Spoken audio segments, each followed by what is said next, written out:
অনেক আগে 5500 আর RX 580 দিয়ে একটা বিল্ড করছিলাম 40,000-এ। অনেকেই বলছিল যে ভাই 1000 টাকার জন্য 5600 নিলেন না কেন? তখন বলছিলাম যে 5500 আর 5600 দুইটা প্রসেসর দিয়ে সেম কনফিগারেশনে পারফরম্যান্স টেস্ট করে দেখবো যে পারফরম্যান্স ডিফারেন্স আসলে কতটা, যে 1000 টাকা 2000 টাকা এক্সট্রা খরচ করা ওয়ার্থ ইট কিনা। তো তখন সুযোগ হয় নাই, এখন দুইটা প্রসেসরই ম্যানেজ করতে পারছি। তো আমরা বেসিক্যালি আজকে 5600টা দিয়ে RX 580 দিয়ে 42,000 টাকার মধ্যে একটা বিল্ড করবো, এবং 5500টা আনছি এই কারণে সো দ্যাট আমরা কম্পেয়ার করতে পারি যে পারফরম্যান্স গ্যাপ আসলে কতটা, 1-2000 টাকায় আসলে কি ডিফারেন্স পাওয়া যায়। পেরিনিয়ালকে ধন্যবাদ দিতে চাই আমাদেরকে সবগুলো কম্পোনেন্ট দিয়ে সাপোর্ট দেওয়ার জন্য। আমরা এটা লিঙ্কও দিয়ে দিব না, চাইলে আপনারা এখান থেকে পারচেস করতে পারেন। That's that. আপনাদের সাথে আছে আমি অরুণজামান, আপনারা দেখছেন এমডি বিল্ডার বাংলাদেশ।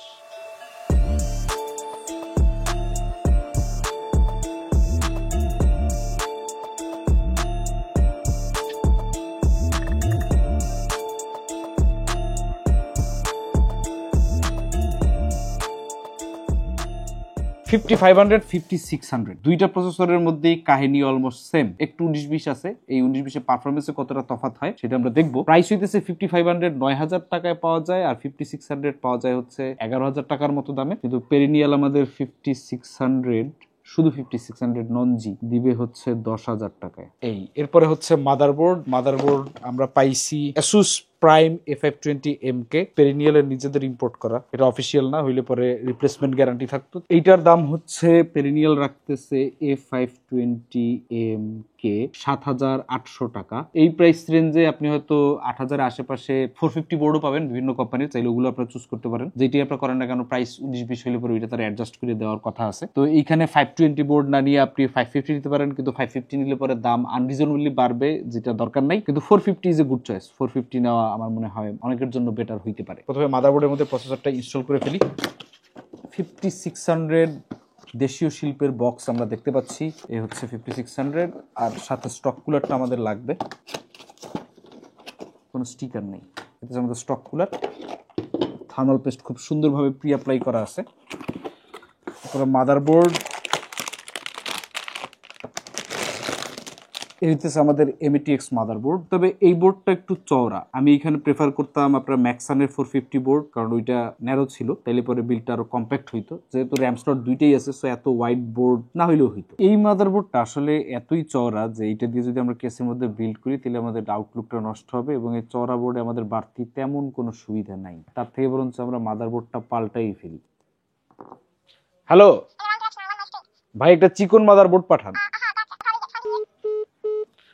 পাঠাইতে অনেক দেরি হবে, আমাদের স্টুডিওতে এই বোর্ডটা ছিল, এটা দিয়ে কাজ করি। এটা হচ্ছে MSI এর B450A Pro Max 2। এইটার দামও 7,800 টাকার আশেপাশেই পড়বে, এবং আমি একটু দেখাই বোর্ডটা।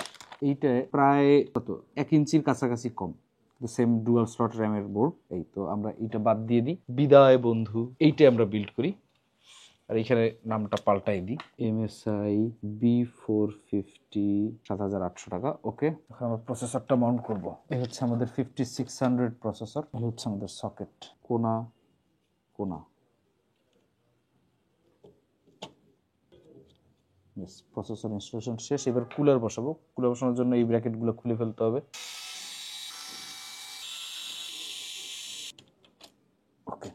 কুলার খানাকে বসিয়ে দেওয়া যাক, 4টা স্ক্রুর মধ্যে লাগিয়ে দেওয়া হবে। পজিশন ঠিক আছে। এবার আমরা হালকা হালকা করে ইনস্টল করবো, একবারে পুরোটা না। জীবন অনেক সহজ হয়ে গেছে অটোমেটিক স্ক্রু ড্রাইভারে। কুলারটা CPU ফ্যানে লাগাই দিলাম, কাহিনী শেষ। তারপর হচ্ছে SSD, এটা হচ্ছে ওরিটনের 256GB NVMe SSD। এটার দাম হচ্ছে 2300 টাকা। কন্ট্রোলারটা হচ্ছে রিয়েলটেক, খুবই বেসিক এন্ট্রি লেভেলের কন্ট্রোলার এবং SSD। এই অবশ্য আপনারা চাইলে আপনাদের ফেভারিট SSD নিতে পারেন, দামে যদি আর কি পোষায়। দাম একটা ফ্যাক্টর। স্ক্রু মনে লাগবে না। SSDটা বসাই দিলাম।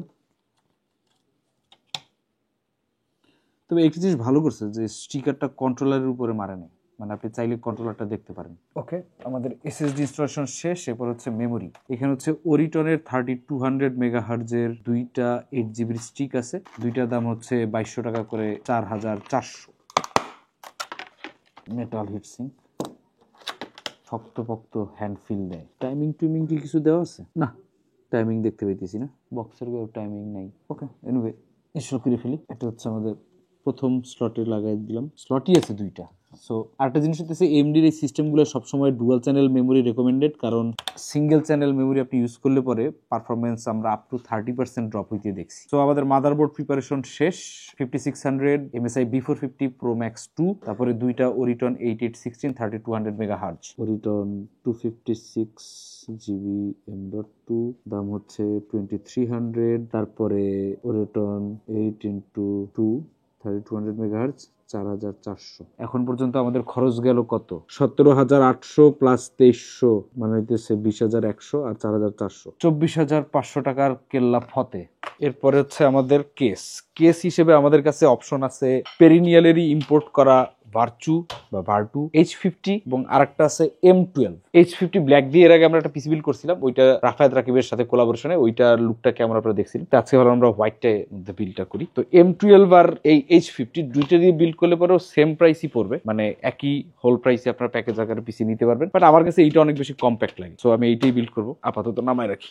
ভার্চু H50 কেসটা আমরা পাবো হচ্ছে এইখানে অ্যারাউন্ড 3,500 টাকায়, যেহেতু ফুল পিসির সাথে নেওয়া হইতেছে, দ্যাটস ওয়াই ডিসকাউন্ট পাওয়া যাইতেছে। খুচরা হয়তো কোথাও সিঙ্গেল পিস কিনতে গেলে এর থেকে একটু বেশি দাম পড়লেও পড়তে পারে। ভুল হইবার আগেই আয়োশিল লাগাই দিই, অতীতে ভুল একটা হয়ে গেছে। এই আগের আসুস বোর্ডটার আয়োশিলটা লাগাই ফেলছিলাম, এখন আবার কারেক্ট MSI এর বোর্ডে আয়োশিলটা লাগাতে হচ্ছে। এক পরীক্ষা, যে পরীক্ষা দিতে পছন্দ করি না, এটা যদি 2বার দেওয়া লাগে। ওকে, ইনস্টলেশন ভেরি ইজি, চাপাচাপি খুব একটা লাগে না, দ্যাট ইজ গুড। এইবার বোর্ডটা আরামসে বসে যাওয়ার কথা। তারপরে প্রশ্ন থেকে যাচ্ছে 24 পিনটা কোথা থেকে রাউট করব। এই বোর্ডটা চিকন, কিন্তু তাও এটা ম্যাক্সানের থেকে চিকন না, ম্যাক্সানটা আরো চিকন। এখন ফ্যানের পাশ থেকে কেবল রাউট করার কোনো স্পেস তো দেখতেছি না, বসছে মোটামুটি।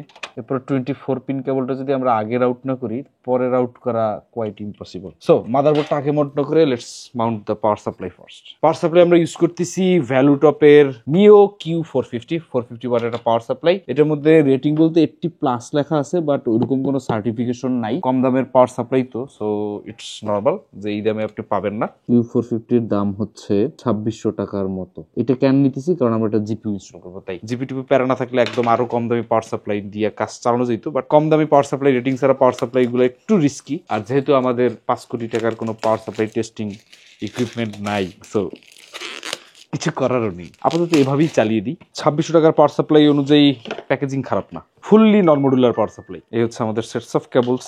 এখানে প্যারাটা হচ্ছে মেইন 24 পিনটা। 24 পিনটা সবার আগে জায়গা মতো পৌঁছায় দিতে হবে। পাওয়ার সাপ্লাই আগে বসাই দিই। ফ্যানটা নিচে থাকবে যাতে ব্রিদিং স্পেসটা পাওয়া যায়।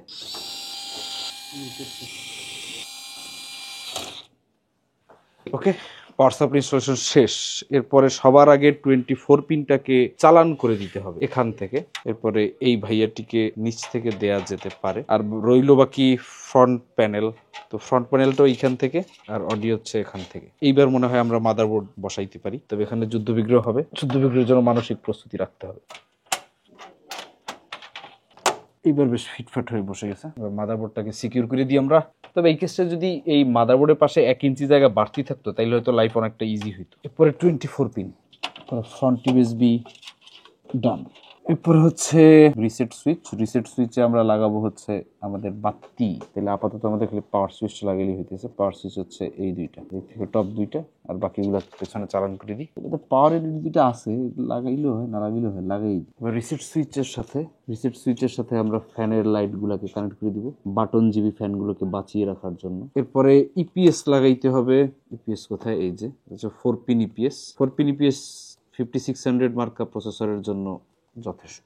রইল বাকি আমাদের জিপিইউ নিনজা RX 580। এই মুহূর্তে খুব বেশি RX 580 পাওয়া যাচ্ছে না, যাও পাওয়া যাচ্ছে তার মধ্যে পুরাতন RX 570 2040 SP চিপ ব্যবহারের অভিযোগ আছে। বাট স্টিল সবকিছু মিলে আপনি 12,000 টাকার মধ্যে এর থেকে বেটার আর কোনো সলিউশন পাবেন না। সো আমাদেরকে বাজেট গেমারদের, এন্ট্রি লেভেল গেমারের কথা চিন্তা করে এটি ইউজ করতে হয়, নিনজা RX 580। এটার দাম হচ্ছে 11,900 টাকা। এই হচ্ছে আমাদের টোটাল বিল। পিসিউটা লাগানোর আগে চলেন কস্টটা ক্যালকুলেট করি। 2300 যোগ যোগ যোগ যোগ দাম আসে 42,500 টাকার মতো। কেসটা 3,500 ধরছি আমরা। কেস যদি মার্কেট রেট 4,000 ধরতাম তাইলে আবার কস্ট 43,000 যেত। তো 42,500 টাকা। তবে হোল সিস্টেমটা কিনলে আরো কিছু ডিসকাউন্ট দিয়ে সম্ভবত 41,900 টাকায় আপনি কিনতে পারবেন পেরিনিয়াল থেকে। আমরা লিঙ্ক ডেসক্রিপশনে দিয়ে দিব।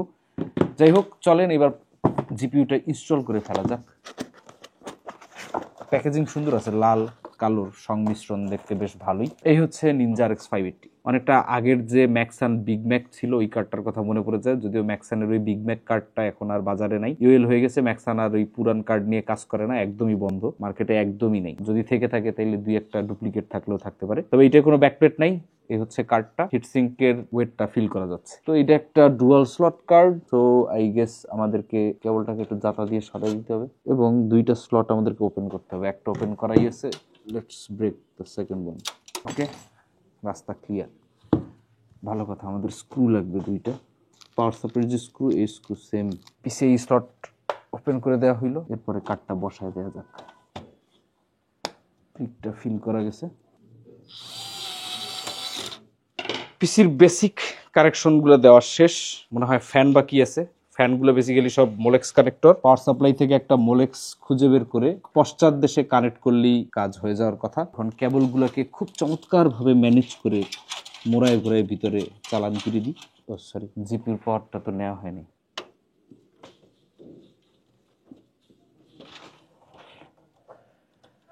ওকে, 6 পিন ডান।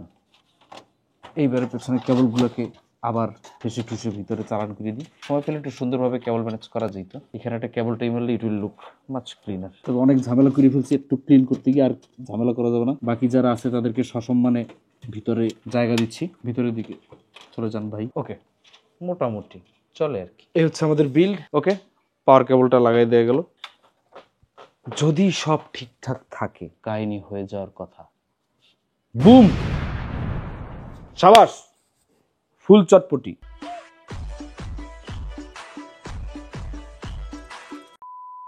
যদি সব ঠিকঠাক থাকে তাইলে এখন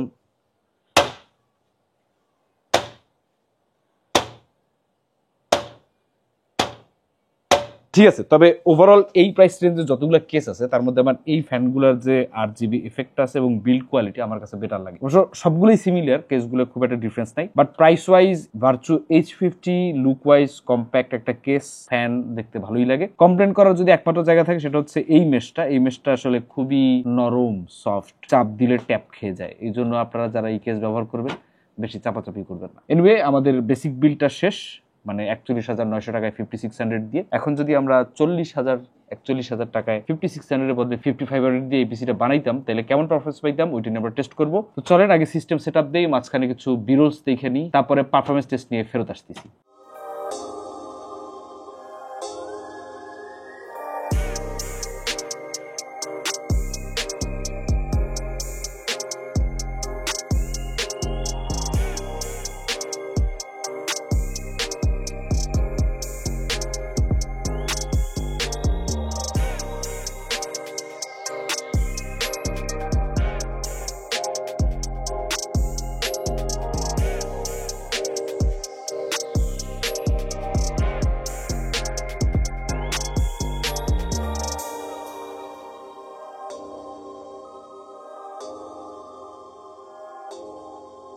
ওকে, আমাদের সিস্টেম রেডি হয়ে গেছে, উইন্ডোজ দেওয়া হয়েছে। প্রথমে আমরা 5600 দিয়ে টেস্ট করতেছি, স্টকে আছে 5500।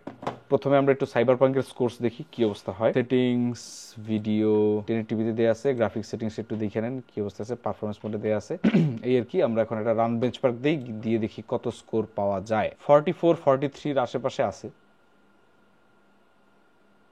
30-তে ড্রপ করতেছে। সিপিইউ ইউটিলাইজেশন প্রায় 75% হইতেছে এখানে। জিপিইউ 100%ই মানে ইউজ হইতেছে, RX 580 রে যতটুকু প্রেস করা সম্ভব করতেছে। সো জিপিইউ ইউটিলাইজেশনে কোনো গ্যাপ নাই, কোনো বটলনেক নাই। তবে এখানে পারফরমেন্স টুইক করে আমরা হয়তো আরেকটু বেশি FPS বের করতে পারতাম, বাট মনে হয় যে গ্রাফিক্যাল কোয়ালিটি আর পিএস এর মধ্যে সামঞ্জস্য রাখা হয়েছে। আমরা এখানে অ্যাভারেজ FPS পাইছি 37.61, 30+ FPS আর কি বলা যায়। তবে সেটিংস আর একটু কম্প্রোমাইজ করে টেক্সচার কোয়ালিটি যদি কমাই দিয়ে হয়তো আমরা আরেকটু বেটার FPS গেইন করতে পারতাম। এইবারে আমরা চলে যাই হচ্ছে 5500 প্রসেসরে। 5500 দিয়ে দেখি কত FPS পাওয়া যায়। ওকে, আমরা এবার কুলারটা খুলে ফেলি। এই হচ্ছে আমাদের 5600 সরাই ফেলা হইলো। পরে 5500টা আমরা বসাই দিই। এতে যে 5500 কুলারের প্রি অ্যাপ্লাইড থার্মাল পেস্টটা একদম ল্যাটকাই গেছে।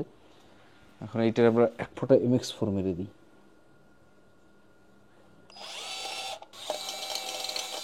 সিপিইউ সোয়াপ করা কমপ্লিট।